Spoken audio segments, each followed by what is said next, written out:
Jeffrey Katzenberg came on to Disney along with Michael Eisner, and they basically saved Disney.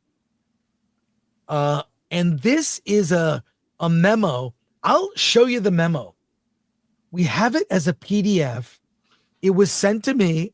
I'm not sure if I can say the person's name. And it's Resurfaced. And this is, you see, it says the Walt Disney Company.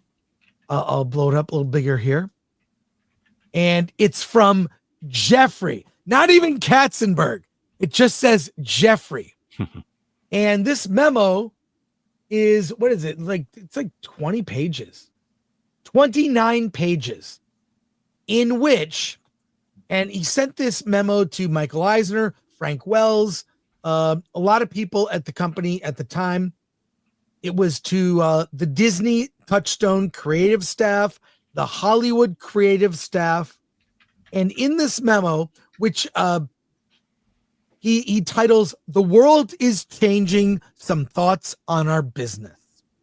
January 11th, 1991. When you go through this memo, which, Alan, we're not going to read the full 29-page memo. We will put the link in the description so you can read the entire thing yourself. But what Katzenberg warned and discussed may as well have come out today. Alan, give it to me. He starts with the problem. Okay, am I reading the notes or am I reading that? Read some of this, but then go to the notes. But we'll start with, here's this intro. Okay, so the problem.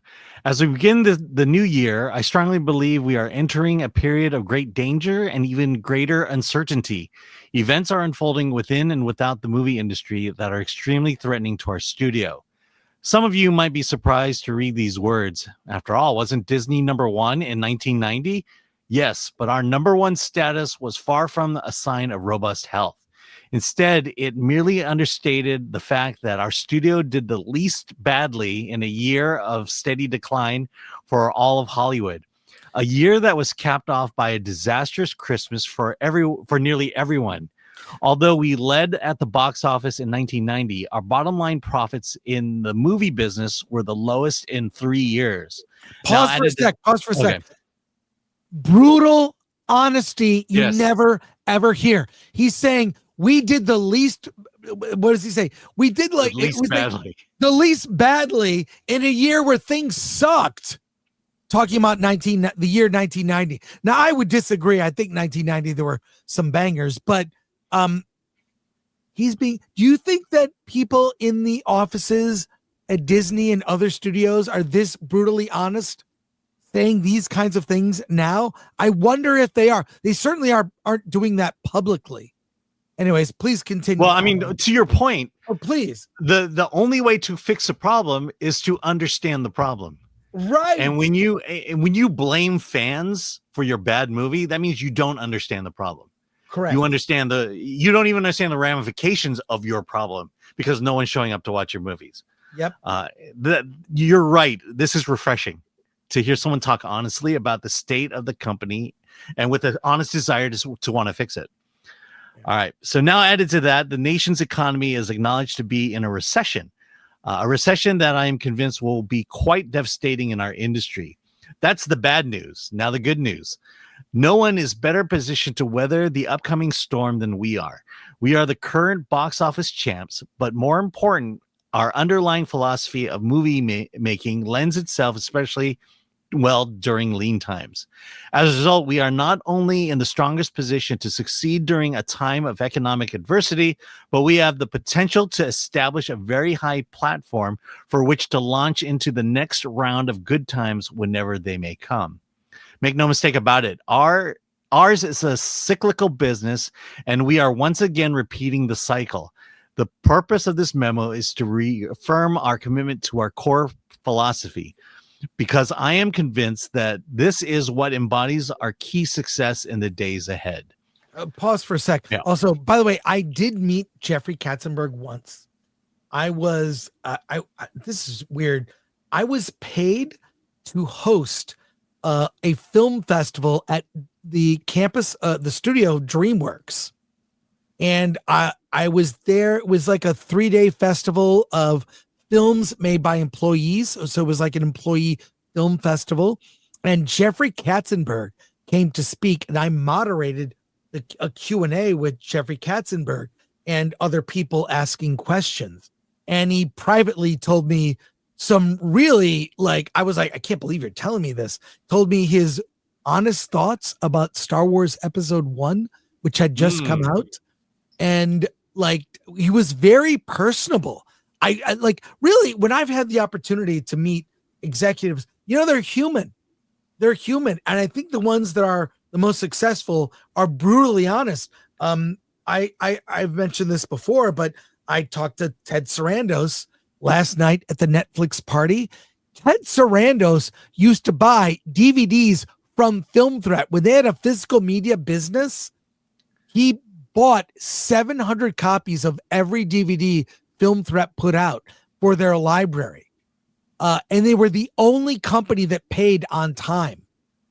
So there are good executives that exist. And usually they're the kind of people that don't play politics. They're just brutally honest. And Katzenberg, it was like an hour or so, this Q&A that we did, but I was really impressed with him. So that was in 99, I believe. So after Phantom Menace first came out. So anyways, Alan, I know we're not going to go through the entire 29-page memo. I know we've got a synopsis of what's in it, but we'll share this with you want to go to the synopsis, or do you want me to? I could do that, because I don't know where the two sync and they don't. So okay, yeah. Well, why don't you just go to the notes? But this is very extensive, and for those who are ambitious, we'll share the link to this memo. But go ahead and read the notes, Alan. Okay, so the memo lays out a sober assessment of the movie industry during economic uncertainty and urges the studio to return to fundamentals that once made it strong: creativity, disciplined budget, and story-first filmmaking. Wow. The document describes Disney as entering a period of risk and instability, with shrinking profits and recession, despite Disney's strong market position. Okay, we got to that part. Reclaiming Disney's original philosophy. Disney's old singles and doubles approach, making solid, moderately budget films, has drifted into a yes but era where rules are ignored and exceptions dominate. The memo calls for a return to disciplined story-driven filmmaking rather than chasing spectacle. You want to comment on that, or? Yeah. Well, you pause where you think we should comment. Okay. Go ahead. Okay, storytelling above all else. The memo insists that strong stories, not stars, not VFX, not budgets, are the core of successful films. It cites past hits like that succeeded because of narrative, not scale, and reminds executives that audience want emotional engagement, not just big visuals. Giant. I give that a giant exclamation point.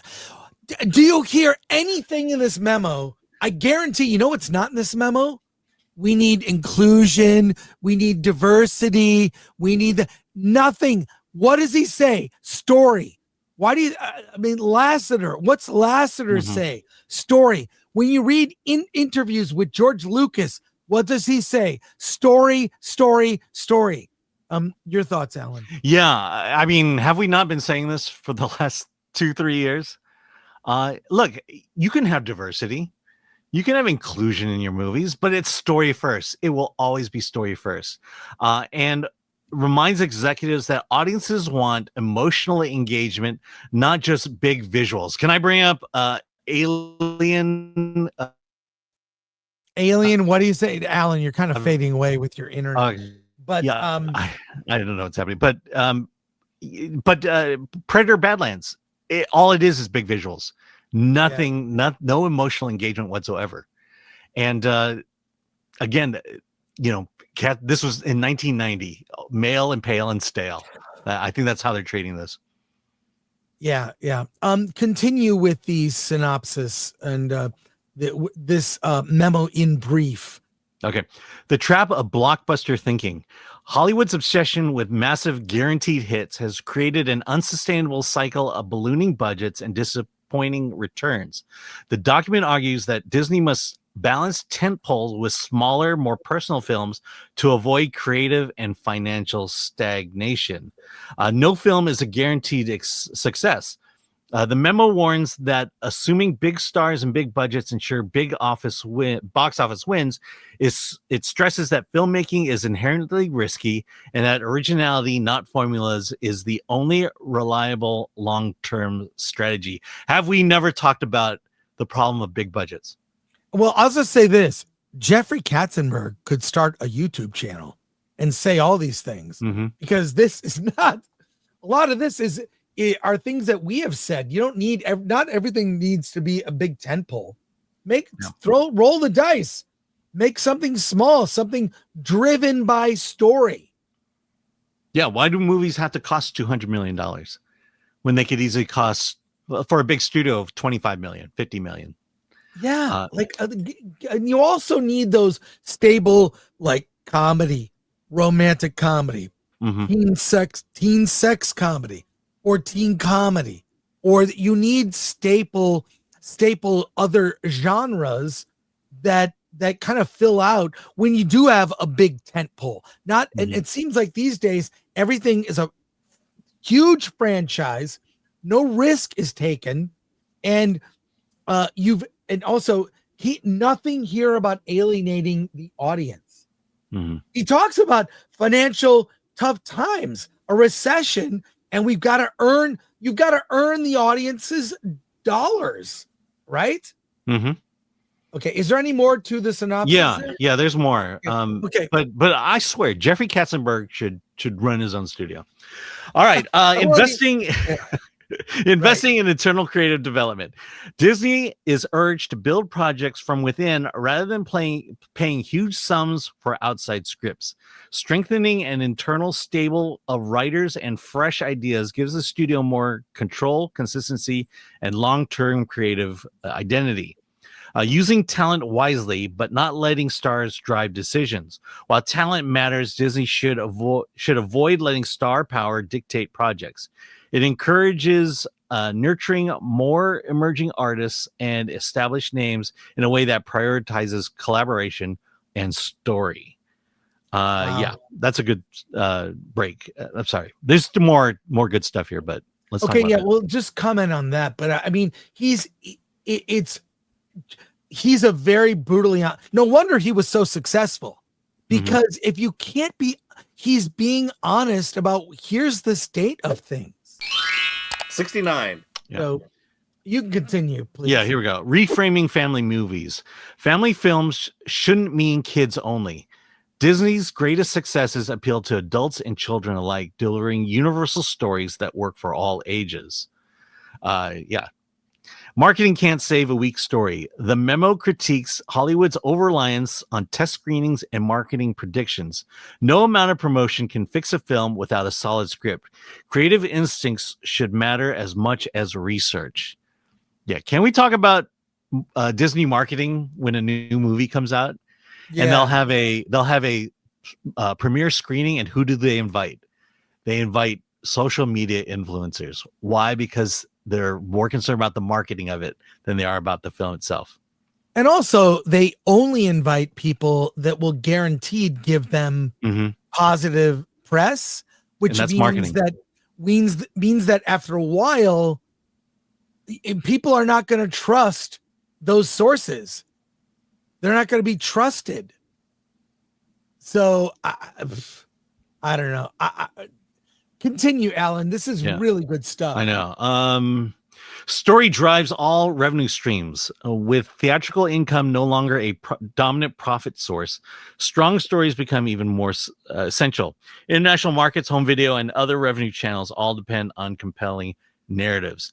Again, the greatest movies, think about your most favorite movie, your number one movie, and it's always the story, and it's always the story that you connect with on a personal level.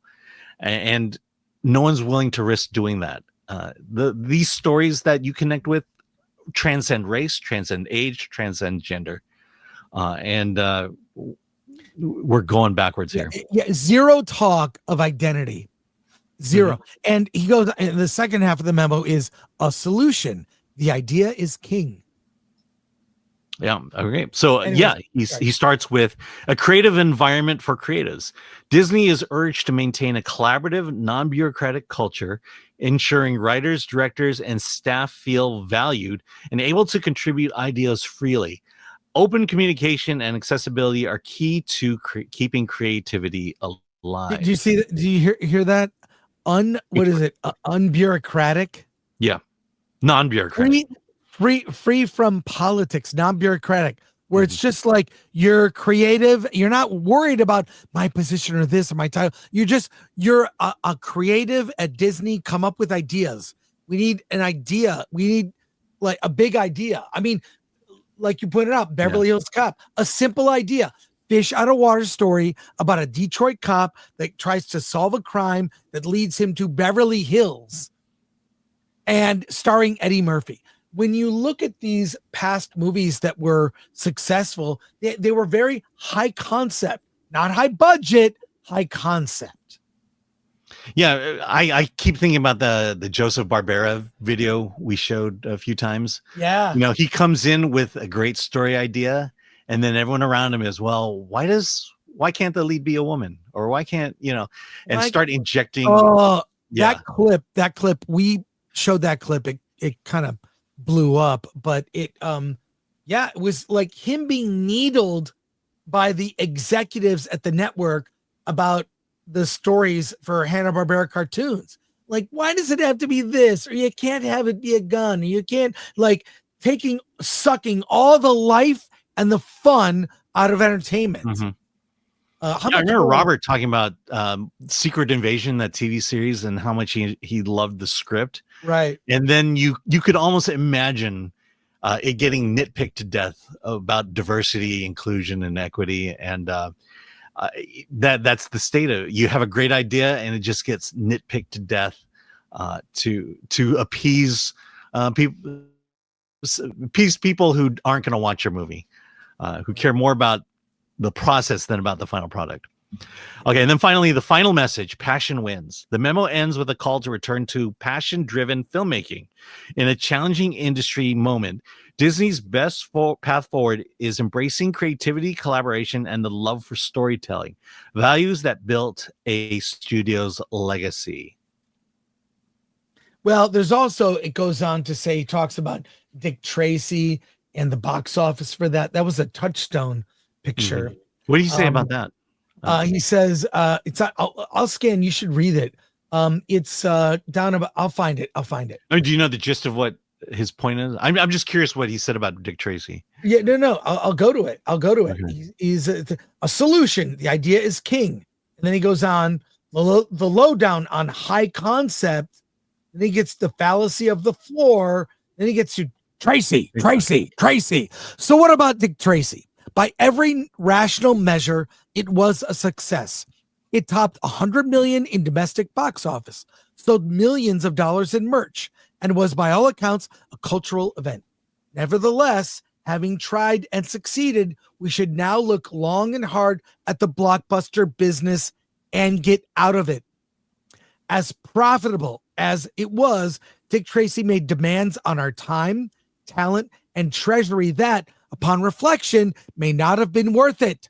The number of hours it required, the amount of anxiety it generated, and the amount of dollars that needed to be expended were disproportionate to the amount of success achieved. As a company trying to bring to market 25 to 30 films a year, we simply can't afford to indulge in the blockbuster mentality, even as a sidelight, even as a hobby. This memo is brilliant because it's almost 30 pages. We'll leave it at that, but this is amazing. We may revisit this too on Versus, but Alan, why don't you wrap up your final thoughts on this? We'll go to comments. I mean, it's amazing how what happens to sober thinking people. Everything here just makes common sense, and yet everything he criticized might as well have been all predictions, because we are in this state now where everything is a blockbuster. You have to spend $200 million to make a movie. And story takes the backstage. And story was ruined even more during the last 8 years with DEI infecting it. Thinking that people want to see themselves on the screen versus see a story that they can relate to. And those are two very different things. Oh man, it's like how far we've fallen. I feel sad for the industry right now.